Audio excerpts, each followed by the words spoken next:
సైనికులు మన దేశంలో అనేక రకాలుగా మన దేశానికి ఈరోజు గొప్ప పేరు తీసుకురావడం జరిగింది. వారు మరి భారత ప్రభుత్వానికి రక్షణ శాఖకి అడ్వైజర్గా ఉన్నటువంటి సతీష్ రెడ్డి గారిని 2 నిమిషాలు మాట్లాడాల్సిందే కోరుతా ఉన్నాను.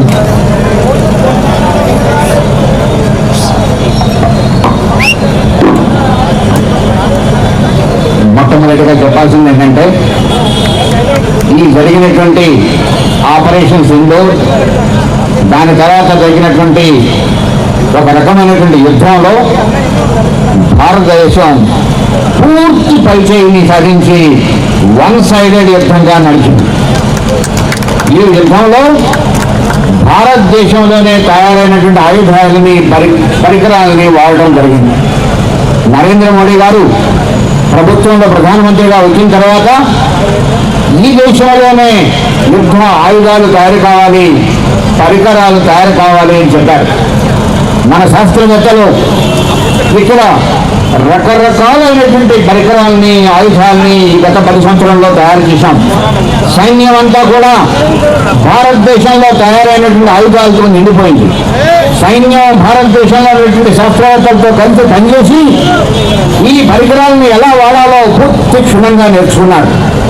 ప్రధానమంత్రి గారు ఎప్పుడైతే మన మీద దాడి చేసినటువంటి టెర్రరిస్టుల క్యాంపుల్ని, టెర్రరిస్టుని ధ్వంసం చేయాలని చెప్పి నిర్ణయించారో భారత సైన్యం పూర్తిగా సన్నద్ధమైంది.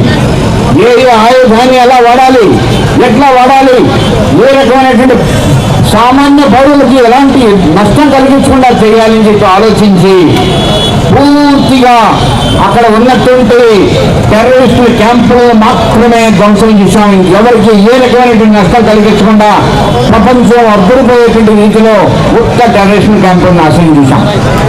ఆ సమయంలో పాకిస్తాన్ తిరిగి మన మీదకి ప్రయోగించేందుకు సన్నద్ధమైంది.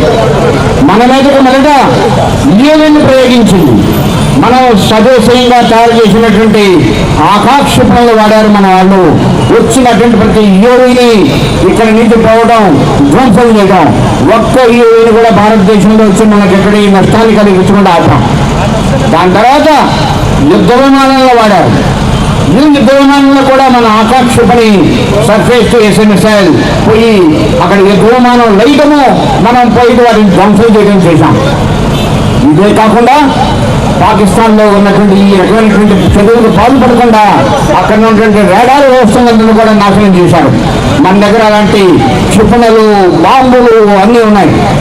అలానే వారి వాయు స్థావరాన్ని, వారి కరాచీ పోర్టుని మనం ధ్వంసం చేశాం. దాంతో వారు మన మీద క్షిపణులను ప్రయోగించారు. ఈ క్షిపణులను కూడా అడ్డుకునేటువంటి వ్యవస్థ మన దగ్గర ఉంది. మన దగ్గర అద్భుతమైనటువంటి ఎయిర్ డిఫెన్స్ వ్యవస్థ ఉంది. ప్రపంచంలో ఇప్పటివరకు మనం చూస్తున్నాం, ఎక్కడో ఇజ్రాయెల్లోనో ఇంకెక్కడనో ఇలా విదేశాలు మన మీదకి ఎవరైనా ప్రయోగిస్తూ వాటిని అడ్డుకునే వ్యవస్థ ఉందని ప్రపంచంలో ఎవరికి కూడా భారతదేశం దగ్గర ఇట్లాంటి గొప్ప వ్యవస్థ మనం తయారు చేస్తున్నామని తెలియదు. ఈ వ్యవస్థని ఉపయోగించి ఒక్క క్షిపణిని కూడా రానికుండా దారిలోని ధ్వంసం చేశాం. చూడండి ఎలా యుద్ధం జరిగిందో. మనం వాళ్ళ రేడార్ని ధ్వంసం చేశాం, కరాచీ పోర్టుని ధ్వంసం చేశాం, వాళ్ళ యొక్క వాయు స్థావరాన్ని ధ్వంసం చేశాం. ఒక్క క్షిపణి కూడా, ఒక్క యూఏని కూడా, ఒక్క యుద్ధ విమానం కూడా మన మీదకి వచ్చి బాంబులు లేకుండా చేశాం. అందుకనే ఇది వన్ సైడెడ్ యుద్ధం. ఈ భారతదేశంలో ఉన్నటువంటి సైనికులు, భారతదేశంలో విజ్ఞానులు, శాస్త్రవేత్తలు కలిసి పనిచేసి స్వదేశీ పరిజ్ఞానంతో చేసినటువంటి యుద్ధం. అందుకే ఇది మేక్ ఇన్ ఇండియాతో చేసిన యుద్ధం. అదే ఇది ఆత్మనిర్భర్తో చేసినటువంటి యుద్ధం. ఈ యుద్ధం వల్ల ప్రపంచానికి భారత యొక్క సైనిక పాఠవరాలు, భారత శాస్త్రజ్ఞుల యొక్క కఠిమ తెలిసి వచ్చింది. ఇది భారతదేశానికి ఎంతో ఖ్యాతిని ఇచ్చింది. నరేంద్ర మోడీ గారు తీసుకున్నటువంటి కఠోర నిర్ణయం వల్ల, గట్టి నిర్ణయం వల్ల, దృఢ చిత్తంతో తీసుకున్న నిర్ణయం వల్ల మన సైనికులు, శాస్త్రవేత్తలు కలిసి పనిచేసి ఈ రకమైనటువంటి అద్భుతమైనటువంటి విజయాన్ని భారతదేశం సాధించారు. ముఖ్యంగా హైదరాబాద్ నగరవాసులకు చెప్పాల్సింది ఏంటంటే, మనం వాడినటువంటి అద్భుతమైనటువంటి అస్త్రం బ్రహ్మాస్ మన హైదరాబాద్లో తయారైంది. అలానే వాడినటువంటి మరో క్షిపణి ఏదైతే ఉందో ఆకాశ్ హైదరాబాద్లో తయారైంది. అలానే డ్రోన్లు అరికట్టేటువంటి యాంటీ డ్రోన్ సిస్టమ్ అది కూడా హైదరాబాద్ లో తయారైంది. హైదరాబాద్ యొక్క నగరం ఈ యుద్ధంలో ప్రముఖ పాత్ర వహించింది. అందుకనే మనందరం కూడా జై జవాన్ జై కిసాన్ అని చెప్తాం. జై జవాన్ జై విజ్ఞాన్.